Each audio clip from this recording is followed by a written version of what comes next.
जी नाज़रीन, इबरत television network सां गॾु आऊं ग़ुलाम हुसैन ख़ास के लिए अमां ताईं ख़बर हैदराबाद में पहुंचाए रहिया आहियूं। तो क़ौम परस्त अॻवान मुर्क जान पीरज़ादो जो क़त्ल में मुलविस जवाबदारनि खे पुलिस हैदराबाद अञा ताईं गिरफ़्तार न करे सघी आहे। उनजो वाल साहब आहिनि जान मोहम्मद पीरज़ादो साहब। उन DIG हैदराबाद सां मुलाक़ात कई आहे ऐं केस इहो किथे पहुतो आहे, अञा ताईं जवाबदार छो गिरफ़्तार न थिया आहिनि, उन सां असां गुफ़्तगू कंदासीं।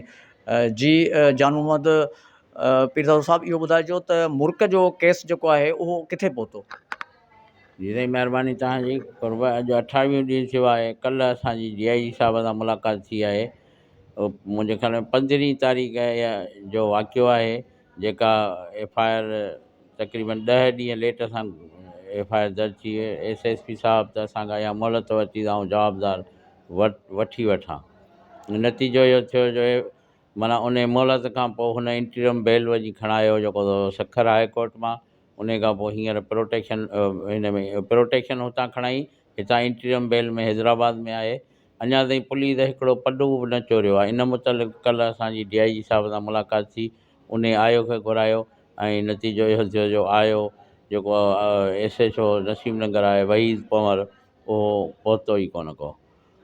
कंहिं ज़रूरी कम सां वरी कंहिं टीम में रवानो थी वियो। असांजी आला अदालत खां, आला धुरिन खां, चीफ ऑफ आर्मी स्टाफ खां ऐं ॿियनि वसवारनि खां इहा घुर आहे त असां सां हिन केस में इंसाफ़ कयो वञे, न कंहिं ॿिए सां नाइंसाफ़ी थिए, न असां सां नाइंसाफ़ी थिए। घटि में घटि असांजी जांच त मुकमिल कई वञे, असांजो एतिरी घुर आहे। असीं मज़लूम माण्हू केॾीमहिल रोडनि जे तरफ़ वञूं था, क़ानूनी तरफ़ वञूं था, हाणे कोर्टनि तरफ़ त आहियूं, पर अञा ताईं जॾहिं जांच जे हेठि जेको माण्हू आहे उन खे छो नथो, उन खे छो जो पुलिस ट्रायल में जेको माण्हू इंटीरियम बेल में हूंदो आहे उहो ज़रूरु पुलिस जे त राब्ते में हूंदो।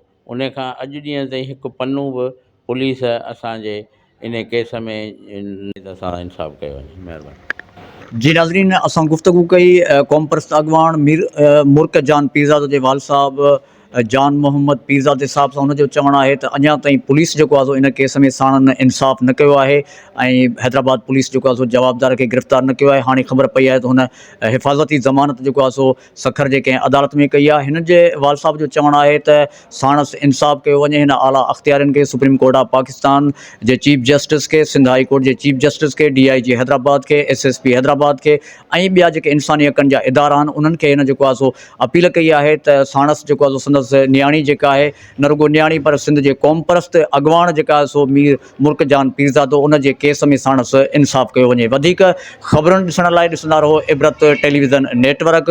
साथी रिपोर्टर मुख़्तियार वके सां गॾु ग़ुलाम हुसैन ख़ासि खे इजाज़त ॾींदा। अल्लाह हाफ़िज़।